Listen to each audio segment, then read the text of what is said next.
السلام علیکم ورحمۃ اللہ تعالی وبرکاتہ۔ وعلیکم السلام۔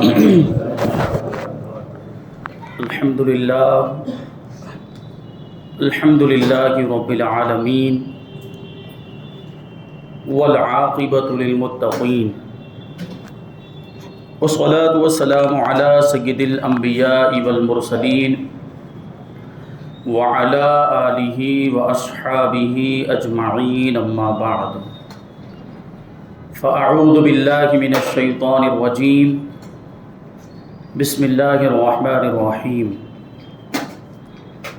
الا ان اولیاء اللہ لا خوف علیہم ولا هم يحزنون الذین آمنوا وكانوا يتقون۔ صدق اللہ مولانا العظیم وصدق رسولہ النبی الامین المتین الکریم، ونحن على ذلك لمن الشاهدین والشاکرین والذاکرین والحامدین والحمد للہ رب العالمین۔ آئیے ہم اور آپ سب سے پہلے حضور سرور کائنات، فخر موجودات، باعث تخلیق کائنات، احمد مجتبی محمد مصطفیٰ صلی اللہ علیہ وسلم کی بارگاہ بے کس پناہ میں درود و سلام کا ہدیہ پیش کریں اور پڑھیں اللہم صلی علی سیدنا و مولانا محمد معدن الجود والکرم وآلہ الکرام وابنہ الکریم وبارک وسلم صلاۃ و سلاما علیک یا رسول اللہ صلی اللہ تعالی علیہ وسلم۔ عزیزان ملت اسلامیہ، آج انشاءاللہ تبارک و تعالی ہم حضرت خواجہ عثمان ہارونی مرشد خواجہ غریب نواز رضی اللہ تعالی عنہما کا تذکرہ کریں گے۔ چونکہ شوال کا مہینہ ہے اور شوال کی 6 تاریخ کو حضرت خواجہ عثمان ہارونی رضی اللہ تعالیٰ عنہ کا عرس آتا ہے، عرس منایا جاتا ہے۔ اسی مناسبت سے آج ہم انشاءاللہ تبارک و تعالی حضرت خواجہ عثمان ہارونی رضی اللہ تعالیٰ عنہ کی زندگی کے حالات سنیں گے، ان کی سیرت کے درخشاں پہلوؤں کو سماعت کریں گے۔ اولیاء کرام کی زندگی کو سننے کا، ان کے حالات کو بیان کرنے کا ایک مقصد یہ ہوتا ہے کہ اولیاء کرام کی زندگی کو اور ان کی سیرت کو سن کر ہم اپنی زندگی میں تبدیلی لائیں۔ تو یہ بیان جو بھی ہو اس کا فائدہ کب ہوگا؟ جب اس کو سننے کے بعد ہم اپنی زندگی کو بدلنے کی کوشش کریں۔ یہ اللہ والوں کی زندگی ہوتی ہے۔ اللہ والے اپنی پوری زندگی کو اللہ کی فرما برداری میں گزارتے ہیں، لوگوں کی خدمت میں، لوگوں کی رہنمائی میں، دین کی تبلیغ و اشاعت میں گزارتے ہیں، اور کبھی بھی اللہ کی نافرمانی کا خیال بھی ان کے ذہن و دماغ میں نہیں آتا۔ یہ اللہ والوں کی شان ہوتی ہے۔ حضرت خواجہ عثمان ہارونی رضی اللہ تعالیٰ عنہ، آپ کی کنیت ابو النور ہے اور آپ کا نام عثمان ہے۔ آپ کی ولادت نیشا پور میں ہوئی، جو ابھی اس وقت ایران کے اندر موجود ہے، ایک علاقہ، ایک یوں سمجھ لیں کہ ایک شہر ہے، ایک قصبہ ہے۔ اس کا ایک چھوٹا سا علاقہ تھا جس کا نام تھا ہارون۔ یہ جو ہارونی کہا جاتا ہے یہ کسی شخص یا کسی بزرگ کی طرف منسوب نہیں ہے، یہ علاقے کی طرف منسوب ہے۔ یہ ہارون نام کا ایک علاقہ تھا، اس کے بارے میں بڑا اختلاف ہے کہ اس کا صحیح تلفظ کیا ہے۔ کچھ لوگ کہتے ہیں کہ یہ ہارون ہے، کچھ لوگ کہتے ہیں ہارون ہے، کچھ لوگ ہارون کہتے ہیں، کچھ لوگ ہرون کہتے ہیں۔ بہرحال بعض لوگوں نے ہرون کو ترجیح دی ہے کہ یہ ہرون ہے، اور ہرون کی طرف اگر نسبت کی جائے تو پھر بنے گا ہرونی، خواجہ عثمان ہرونی، یا بنے گا خواجہ عثمان ہارونی۔ یہ دونوں لغت کے اعتبار سے آپ دیکھ لیں تو اس طرح یہ بنتا ہے۔ ہارونی، یہ ہارون کسی علاقے کا نام نہیں ہے، ہارون یہ کسی بھی کتاب کے اندر نہیں لکھا ہوا ہے۔ ہارون تو حضرت موسیٰ علیہ السلام کے جو بھائی تھے ان کا نام تھا حضرت ہارون علیہ السلام، اور آپ ان کی طرف منسوب نہیں ہیں بلکہ اس علاقے کی طرف منسوب ہے۔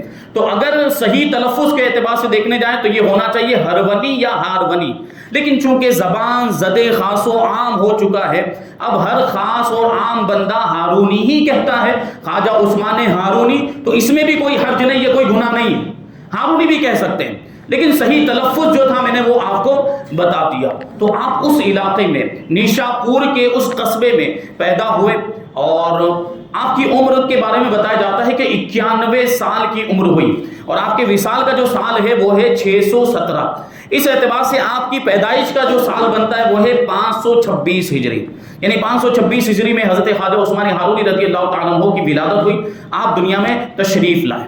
ابتدائی تعلیم وہیں نیشاپور کے اندر ہوئی۔ نیشاپور اس زمانے میں علماء اور محققین کا مرکز ہوا کرتا تھا، علم و فن کا مرکز ہوا کرتا تھا۔ حضرت خواجہ عثمانی ہارونی رضی اللہ تعالیٰ عنہ نے ابتدائی تعلیم گھر میں حاصل کی، پھر نیشاپور کے علماء کی بارگاہ میں گئے اور تعلیم کو مکمل کیا، اور بچپنے ہی میں حافظ قرآن بن گئے تھے، اور بچپن سے ہی عبادت کا شوق تھا، تلاوت قرآن بہت کثرت کے ساتھ کیا کرتے تھے، قرآن پاک سے بڑی محبت تھی۔ اور ایک کتاب کے اندر تو میں نے یہاں تک پڑھا کہ حضرت خواجہ عثمانی ہارونی رضی اللہ تعالیٰ عنہ دن میں 2 مرتبہ قرآن مجید ختم کر لیا کرتے تھے، ایک مرتبہ دن میں اور ایک مرتبہ رات میں۔ یہ قرآن مجید کی تلاوت کا عالم تھا خواجہ عثمان ہارونی رضی اللہ تعالیٰ عنہ۔ اللہ تبارک و تعالیٰ نے بچپنے سے ہی ولایت کے آثار اس طریقے سے ظاہر فرمائے تھے، اور اللہ تبارک و تعالیٰ نے یہ مرتبہ آپ کو عطا فرمایا تھا۔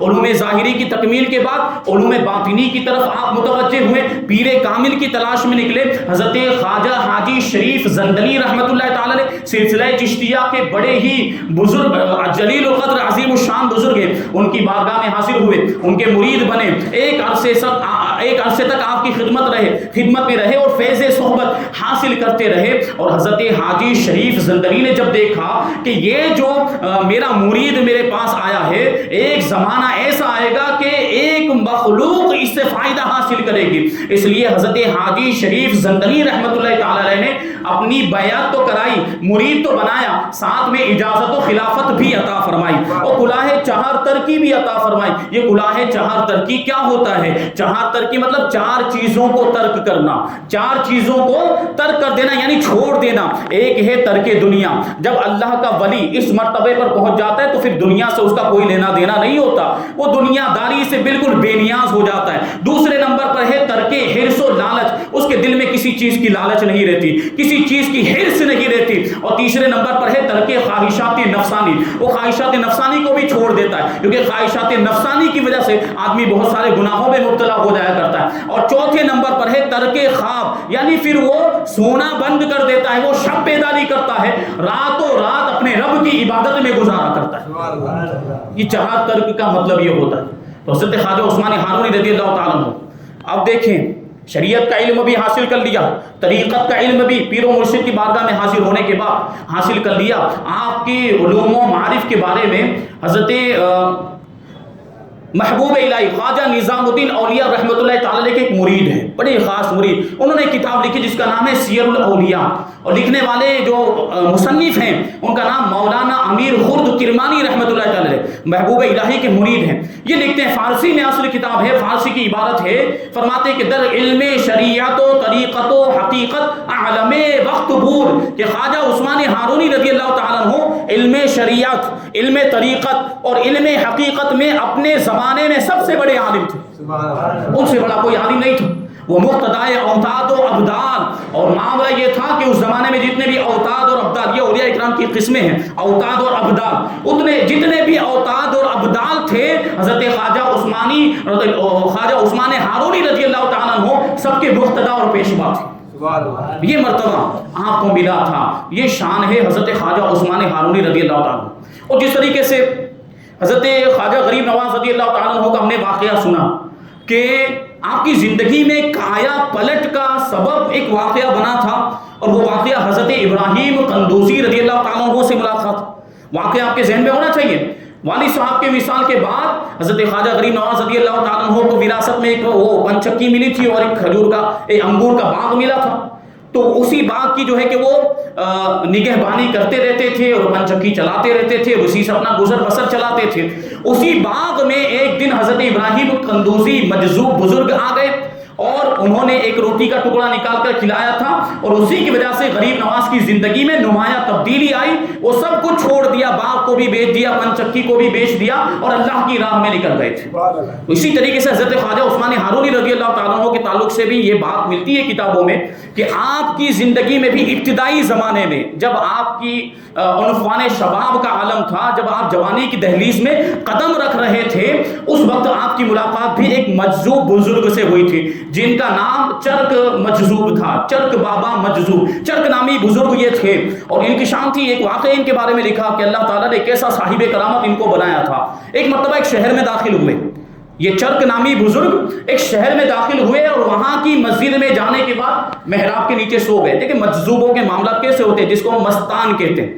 مجذوب دیکھیں کبھی خلاف شریعت کام نہیں کرے گا، شریعت کا مقابلہ نہیں کرے گا، شریعت کو رد کرنے کی کوشش نہیں کرے گا، اگرچہ اس کا خود کا عمل کبھی ایسا ہوتا ہے۔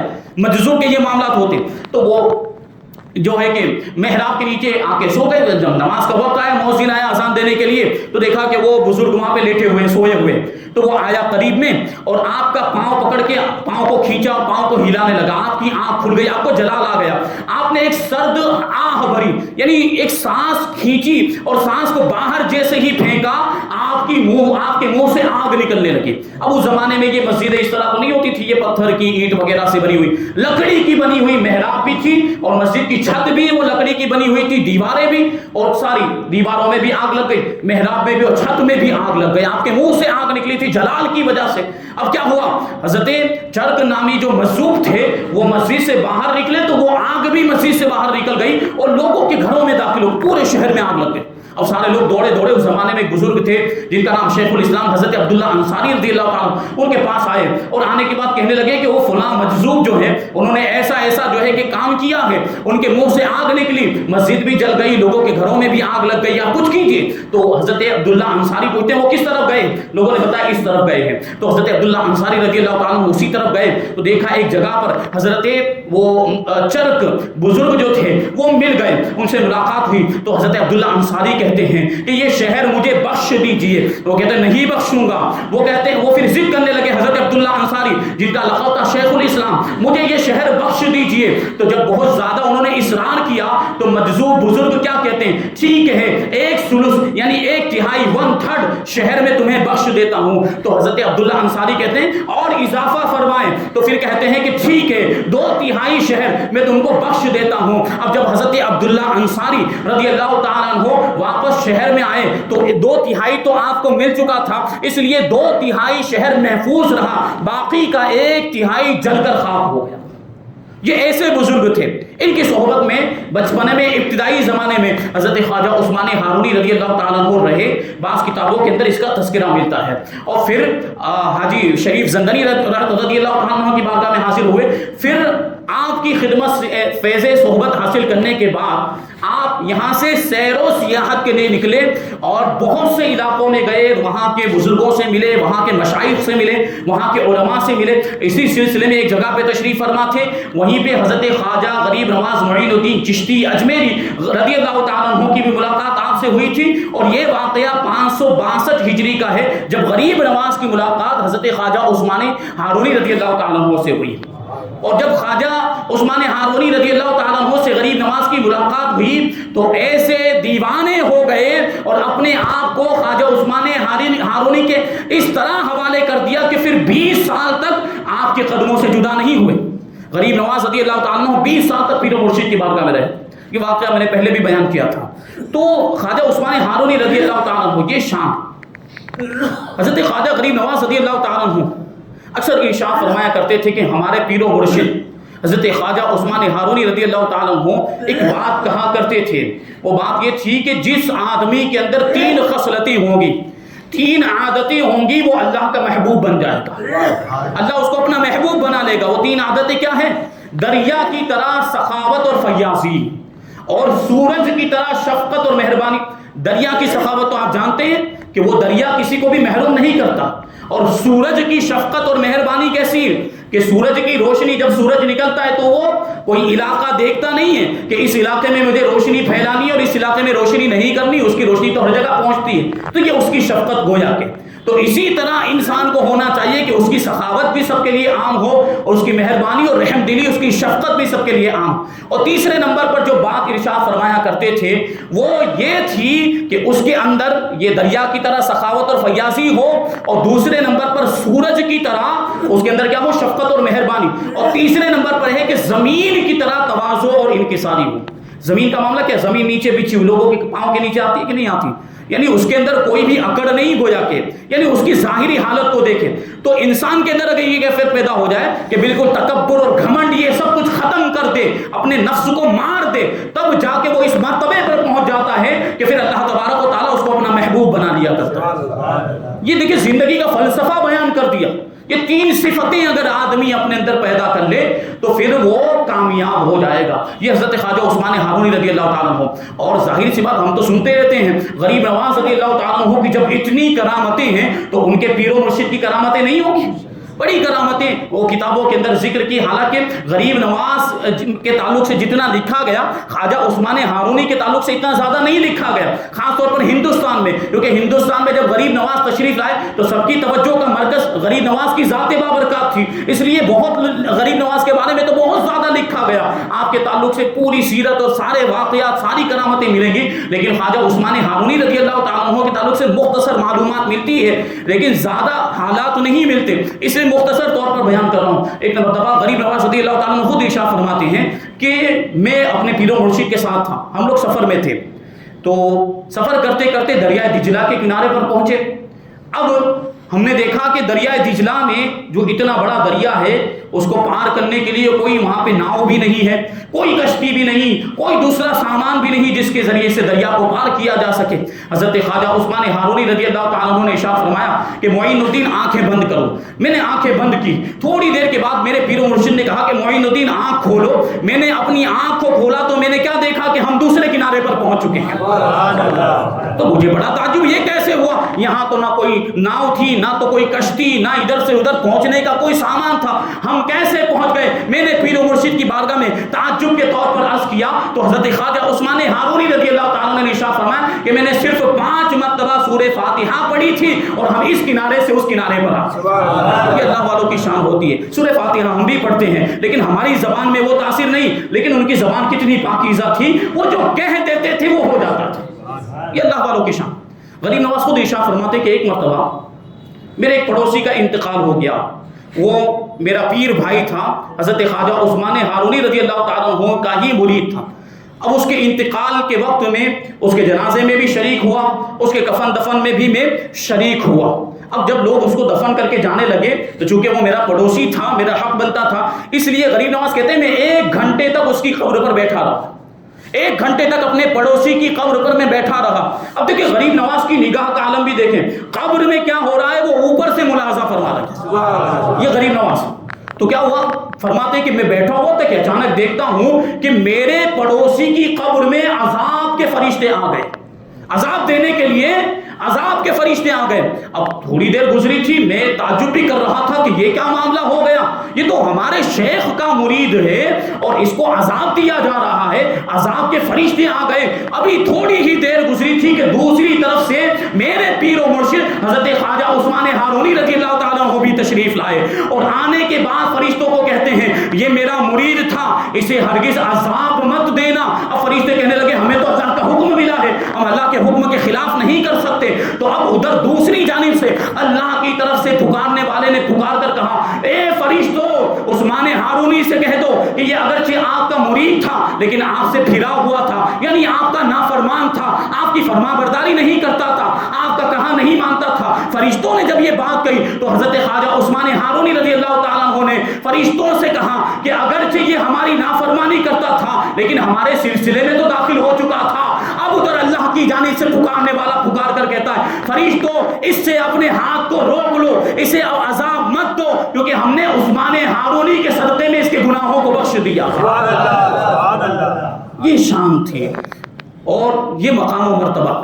ایک مرتبہ ایک بوڑھا آدمی حضرت خواجہ عثمان ہارونی رضی اللہ تعالیٰ عنہ کی بارگاہ میں حیران و پریشان حاضر ہوا اور آنے کے بعد عرض کرنے لگا کہ حضور 40 سال ہوئے میرا بیٹا غائب ہو گیا اور اس کا کوئی عطا پتہ نہیں ہے، وہ زندہ بھی ہے کہ مر گیا ہے، کوئی معلومات نہیں، 40 سال ہو گئے، میرا بیٹا بالکل غائب ہے، لاپتہ ہو گیا، آپ کی بارگاہ میں دعا کی درخواست لے کر آیا ہوں، آپ دعا فرما، ہو سکتا ہے کہ آپ کی دعا کی برکت سے میرا بیٹا میرے گھر پہنچ جائے۔ حضرت خواجہ عثمان ہارونی رضی اللہ تعالیٰ عنہ نے مراقبہ کیا، اپنے سر کو جھکایا، رب کی طرف توجہ کی، تھوڑی دیر کے بعد سر اٹھانے کے بعد مجلس میں جتنے بھی حاضرین سے سب سے کہتے ہیں کہ ان کے بیٹے کے لیے دعا کریں، سب نے دعا کی، پھر ارشاد فرماتے ہیں ٹھیک ہے اپنے گھر چلے جاؤ، تمہارا بیٹا تمہارے گھر پہنچ گیا ہوگا۔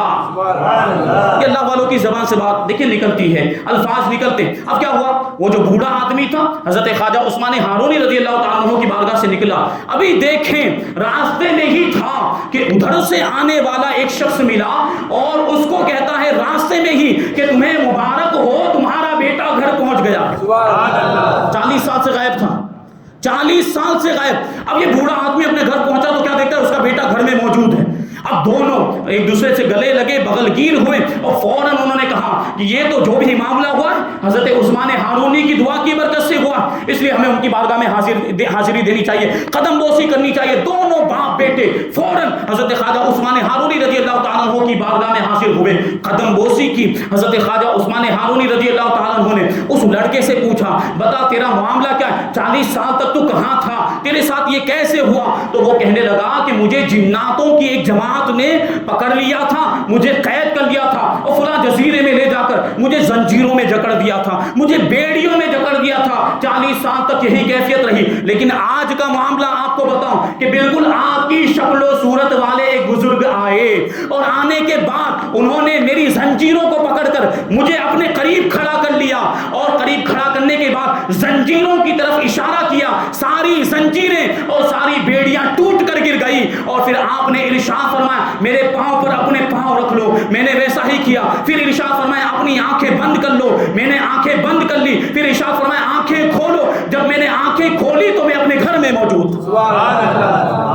اس طرح دستگیری فرماتے ہیں، اس طرح مدد کیا کرتے ہیں، اور اللہ والوں کی زبان سے جو نکل جاتا ہے اللہ تبارک و تعالیٰ ویسا ہی کر دیا کرتا ہے۔ غریب نواز رضی اللہ تعالیٰ عنہ خود جو آپ نے ملفوظات اپنے پیر و مرشد کے جمع کیے، اس میں کچھ واقعات بھی لکھے۔ فرماتے ہیں کہ ہمارے ایک پیر بھائی تھے جن کا نام برہان الدین تھا، وہ ایک مرتبہ بڑے رنجیدہ بڑے غمگین حضرت کی بارگاہ میں حاضر ہوئے، اور حضرت روشن ضمیر تھے ہی، دل کے حالات جان لیا کرتے تھے۔ فوراً پوچھنے لگے کہ برہان الدین کیا معاملہ ہے، پریشان نظر آتے ہو، کیا جو ہے کہ آپ کو تکلیف لاحق ہوئی ہے؟ تو حضرت خواجہ عثمان ہارونی رضی اللہ تعالیٰ عنہ کے جو مرید تھے برہان الدین، وہ عرض کرنے لگے کہ میرے ایک پڑوسی نے مجھے بڑا پریشان کیا، اس نے ایک کوٹھا بنا لیا ہے، ایک چبوترا بنا لیا، وہ چبوترا بہت اونچا ہے، اور اس چبوترے پر وہ آتا جاتا رہتا ہے، جس کی وجہ سے میرے گھر کی بے پردگی ہوتی ہے۔ کیا مطلب؟ جب اونچی پرانے زمانے میں تو گھر اس طرح کے ہوا کرتے، چھتیں بھی نہیں ہوتی تھی، یا گھر کے بعض حصے میں چھت ہوتی تھی، بعض حصہ خالی ہوا کرتا تھا، صحن والا دالان والا حصہ۔ تو اس کی وجہ سے اگر کوئی اوپر چڑھ کے دیکھے تو گھر کے اندر کی چیزیں نظر آ جائیں، اور خواتین پردہ نشین عورتیں نظر آ جائیں، تو وہ اسی وجہ سے پریشان تھے۔ حضرت برہان الدین وہ عرض کرتے ہیں پیر و مرشد کی بارگاہ میں کہ اس کی وجہ سے مجھے تکلیف ہوئی، وہ چبوترا اتنا اونچا بنا لیا، اب اس پر وہ آتا جاتا ہے، اور اس کی وجہ سے میرے گھر کی بے پردگی ہوتی ہے۔ اتنا سننا تھا، حضرت خواجہ عثمان ہارونی کو جلال آ گیا، ارشاد فرماتے کیا اس کو معلوم نہیں ہے کہ تم ہم سے نسبت رکھتے ہو؟ تو برہان الدین جواب دیتے کہ ہاں اسے معلوم ہے کہ میں آپ کا مرید ہوں اور آپ سے نسبت رکھتا ہوں۔ اتنا سننا تھا، حضرت خواجہ عثمان ہارونی ارشاد فرماتے ہیں کہ وہ اپنے کوٹھے سے گر کیوں نہیں جاتا، وہ چبوترے سے گر کیوں نہیں جاتا، اور اس کی گردن کا منکا ٹوٹ کیوں نہیں جاتا؟ اتنا ارشاد فرمانا تھا۔ برہان الدین واپس ہوئے، راستے میں ہی شور سنا، لوگ کہہ رہے تھے کہ وہ جو کوٹھا جس نے تعمیر کیا تھا برہان الدین کا پڑوسی، وہ اپنے کوٹھے سے گرا، اپنے چبوترے سے گرا، اس کی گردن کی ہڈی ٹوٹ گئی اور ہلاک و برباد ہو گیا۔ جب زبان سے نکلا اور ادھر اللہ تبارک و تعالیٰ نے اس کو پورا کر دیا۔ یہ شان ہے، اور کیسے روشن ضمیر تھے، اللہ تبارک و تعالیٰ نے کیسا کشف آپ کو عطا فرمایا تھا۔ ایک مرتبہ 70 جاہل آپ کی بارگاہ میں حاضر ہوئے، اور آپ کو آزمانے کے لیے، آپ کا امتحان لینے کے لیے، اور بعض روایتوں میں کہ وہ کافر تھے، مسلمان نہیں تھے، اور یہ سوچ کر آئے تھے کہ ہم خواجہ عثمان ہارونی کا امتحان لیں گے، اگر وہ اس امتحان میں کامیاب ہو گئے تو ہم مان لیں گے کہ وہ سب سے بڑے بزرگ ہیں اور اس وقت ان کا مرتبہ سب سے بڑا ہے، ہم مان لیں گے، ہو سکتا ہے ہم ان کے مرید بھی بن جائیں، یہ ساری چیزیں۔ اور یہ 70 آدمی اپنے اپنے ذہن میں ایک ایک کھانے کی قسم سوچ کر آئے، کھانے کی ایک ایک قسم کو سوچ کر آئے تھے کہ ہم اپنے ذہن میں یہ سوال رکھیں گے کھانے کے بارے میں۔ تو وہ آئے اور بیٹھے، حضرت خواجہ عثمان ہارونی رضی اللہ تعالیٰ عنہ خادم کو حکم دیا دسترخوان لگا دیا جائے، سب کے لیے دسترخوان لگا دیا گیا۔ پھر ارشاد فرمایا کہ بے شک اللہ تبارک و تعالیٰ ہر ڈھکی چھپی بات کو بھی جانتا ہے اور ہر ظاہر بات کو بھی جانتا ہے، اور جسے چاہتا ہے اسے وہ چھپی ہوئی باتوں پر اطلاع بھی عطا فرما دیتا ہے۔ یہ اشارہ تھا، حضرت خواجہ عثمان ہارونی ان کے دلوں کے حالات سے واقف ہو گئے تھے۔ اب کیا ہوا، جب وہ سب دسترخوان پر بیٹھ گئے، حضرت خواجہ عثمان ہارونی رضی اللہ تعالیٰ عنہ کیا کرتے، ایک مرتبہ آسمان کی طرف ہاتھ اٹھاتے تو آسمان سے ایک تھال آتا آپ کے ہاتھ میں نمودار ہوتا، اور بالکل جو سامنے والے نے دل میں جو اپنے ذہن میں سوچ کر آیا تھا کھانے کی جو قسم، بالکل وہی کھانا اس میں ہوتا، اور خواجہ عثمان ہارونی اس کے سامنے وہ کھانا پیش کر دیتے۔ اس طرح 70 قسم کا کھانا حضرت خواجہ عثمان ہارونی رضی اللہ تعالیٰ عنہ نے آسمان کی طرف اس طرح ہاتھ کیا، اور ہاتھ آسمان سے وہ لینے کے بعد سب کے سامنے پیش کر دیا۔ اب سب نے جب یہ واقعہ دیکھا بڑے تعجب میں پڑ گئے اور معافی مانگنے لگ گئے اور کہنے لگے کہ حضرت ہم سے بہت بڑی غلطی ہو گئی کہ ہم نے آپ کو آزمایا، آپ کا امتحان لینے کی کوشش کی، آپ رب کی بارگاہ میں ہمارے لیے دعا کیجئے، اگر ہم مسلمان ہو جاتے ہیں، اگر ہم کلمہ پڑھ لیتے ہیں تو جو مرتبہ آپ کو ملا ہے کیا وہ مرتبہ ہم کو بھی مل سکتا ہے؟ تو خواجہ عثمان ہارونی ارشاد فرماتے میں بیچارہ تو کس شمار میں ہوں، اگر اللہ تبارک و تعالیٰ چاہے تو مجھ سے 100 گنا بڑا مرتبہ تم کو عطا فرما سکتا ہے۔ یہ جب ارشاد فرمایا تو وہ جتنے بھی لوگ امتحان لینے کے لیے آئے تھے سب کے سب کلمہ پڑھ کے مسلمان ہو گئے، حلقہ ارادت میں شامل ہو گئے، اور پھر ان کا شمار اولیاء کاملین میں ہونے لگا۔ یہ شان ہے حضرت خواجہ عثمان ہارونی کی۔ ایک مرتبہ ایک گاؤں میں تشریف لے گئے، آخری واقعہ بیان کر کے اپنی بات کو ختم کر دوں گا۔ ایک گاؤں میں تشریف لے گئے، آپ کے خادم بھی تھے، وہاں پر حضرت خواجہ عثمان ہارونی رضی اللہ تعالیٰ عنہ وضو فرما کے نماز ادا کرنے لگ گئے، تو آپ کے جو خادم تھے وہ آگ لینے کے لیے اس گاؤں میں گئے کہ کہیں سے آگ مل جائے، کیونکہ پرانے زمانے میں تو اسی طرح آگ کے ذریعے سے کام چلایا جاتا تھا۔ اب وہ جب آپ کے خادم گاؤں میں پہنچے تو دیکھا کہ یہاں ایک بہت بڑی آگ جلی ہوئی ہے اور لوگ آگ کی پوجا کر رہے ہیں، مجوسی آتش پرست، اور روزانہ ہزاروں من لکڑیاں اس آگ میں جلا دی جاتی، یہ معاملہ تھا۔ اب لیکن بہرحال خادم نے گاؤں والوں سے آگ مانگی، آگ دینے سے انکار کر دیا، واپس آئے، پیر و مرشد کی بارگاہ میں پورا واقعہ عرض کیا، گاؤں والوں سے آگ مانگی لیکن گاؤں والے آگ دینے سے انکار کر رہے۔ اب کیا ہوا، حضرت خواجہ عثمان ہارونی رضی اللہ تعالیٰ عنہ اپنے خادم کو لے کر گاؤں میں پہنچے تو دیکھا ایک بہت بڑی آگ ہے، اور گاؤں کا مکھیا ایک چھوٹے سے بچے کو لے کر آگ کے قریب بیٹھا ہوا ہے، اور وہ بھی آگ کی پوجا کر رہا ہے، سارے دوسرے لوگ بھی آگ کی پوجا کر رہے ہیں۔ حضرت عثمان ہارونی رضی اللہ تعالیٰ عنہ گاؤں کے مکھیا کے پاس گئے اور جانے کے بعد کہنے لگے کہ تم آگ کی پوجا کیوں کرتے ہو، اس رب کی پوجا کیوں نہیں کرتے، اس رب کی عبادت کیوں نہیں کرتے جس نے آگ کو پیدا کیا ہے؟ آگ اس کی مخلوقات میں سے کم ترین مخلوق ہے، اس کی عبادت کیوں نہیں کرتے؟ تو کہنے لگا کہ یہ آگ جو ہے یہ ہمارے مذہب میں بڑا درجہ رکھتی، اس لیے ہم آگ کی پوجا کرتے ہیں۔ تو حضرت عثمان ہارونی رضی اللہ تعالیٰ عنہ ارشاد فرماتے تم نے اتنے سالوں تک اس آگ کی عبادت کی ہے، اس کو اپنا معبود مانتے رہے، اس کو اپنا خدا مانتے رہے، ذرا اس میں ہاتھ ڈال کر تو دکھاؤ،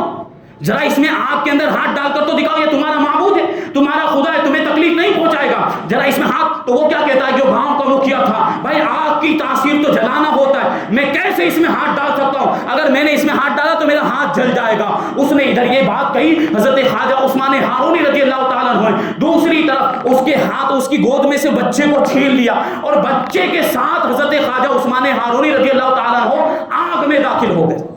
قلنا یا نار کونی بردا و سلاما علی ابراہیم، یہ پڑھتے ہوئے خواجہ عثمان ہارونی رضی اللہ تعالیٰ عنہ آگ میں داخل ہو گئے، اور وہ آگ گلزار بن گئی۔ لوگ دیکھ رہے تھے کہ اتنی بڑی آگ، ہزاروں من لکڑیاں اس میں ڈالی جاتی ہیں اور اس کے شعلے آسمان سے باتیں کرتے ہیں، اور اس آگ میں خواجہ عثمان ہارونی ایک چھوٹے سے بچے کو لے کر داخل ہو گئے۔ لیکن جب تھوڑی دیر کے بعد خواجہ عثمان ہارونی رضی اللہ تعالیٰ عنہ اس بچے کو لے کر اس آگ میں سے واپس نکلے ہیں تو جسم آپ کے کپڑے کا ایک ریشہ بھی نہیں جلا تھا۔ یہ دیکھنے کا بات ظاہر سی بات، جتنے بھی آتش پرست تھے، جتنے بھی آگ کی پوجا کرنے والے تھے، سب کلمہ پڑھ کے مسلمان ہو گئے۔ یہ شان کے مقام و مرتبہ۔ حضرت خواجہ عثمان ہارونی رضی اللہ تعالیٰ عنہ نے 2 دعائیں کی تھی آخری زندگی میں، خانہ کعبہ میں مسجد حرام میں معتکف ہو گئے تھے، ایک عرصے تک وہیں پر رہے، 2 دعائیں کی تھی۔ ایک دعا یہ تھی کہ مجھے مکہ مکرمہ میں ہی رہنا نصیب ہو، یہیں پر میرا انتقال ہو اور یہیں پر میرا مدفن، میری قبر بھی بنے، اور دوسری دعا یہ تھی کہ میرے بعد معین الدین کو بلند مرتبہ مل جائے۔ دونوں دعائیں قبول ہوئی۔ انتقال کہاں ہوا؟ مکہ مکرمہ جنت المعلیٰ میں، آج بھی آپ کا مزار پاک موجود۔ اور دوسری دعا، اللہ تبارک و تعالیٰ نے غریب نواز کو کتنا بڑا مرتبہ عطا فرمایا کہ بر صغیر کا امام بنا دیا۔ آج بر صغیر یعنی ہندوستان، پاکستان، بنگلہ دیش، یہاں کے مسلمانوں پر کس کا احسان ہے؟ غریب نواز کا احسان ہے۔ کلمہ پڑھایا، ایمان کی دولت سے سرفراز کیا، اتنا بڑا مرتبہ ملا ہے، یہ آپ کے پیر و مرشد کی دعاؤں کا نتیجہ۔ تو یہ ایسے بزرگ ہیں، اللہ تبارک و تعالیٰ ہمیں ایسے اولیاء کرام کے نقش قدم پر چلنے کی توفیق عطا فرمائے، اپنی زندگی میں تبدیلی لانے کی توفیق عطا فرمائے، گناہوں سے بچنے اور نیکیوں کے کام کرنے کی توفیق عطا فرمائے۔ اور ایک جذبہ جو اس زمانے میں بہت زیادہ ضروری ہے، دین کے لیے، اسلام کے لیے کچھ کرنا۔ ہم اپنے لیے بہت کچھ کرتے ہیں، ہم اپنے بال بچوں کے لیے، گھر والوں کے لیے، اہل و عیال کے لیے، ہم پورا دن ان کے لیے کرتے ہیں، لیکن ہم یہ تو سوچیں ہم نے اپنے مذہب کے لیے، اپنے دین کے لیے کیا کیا۔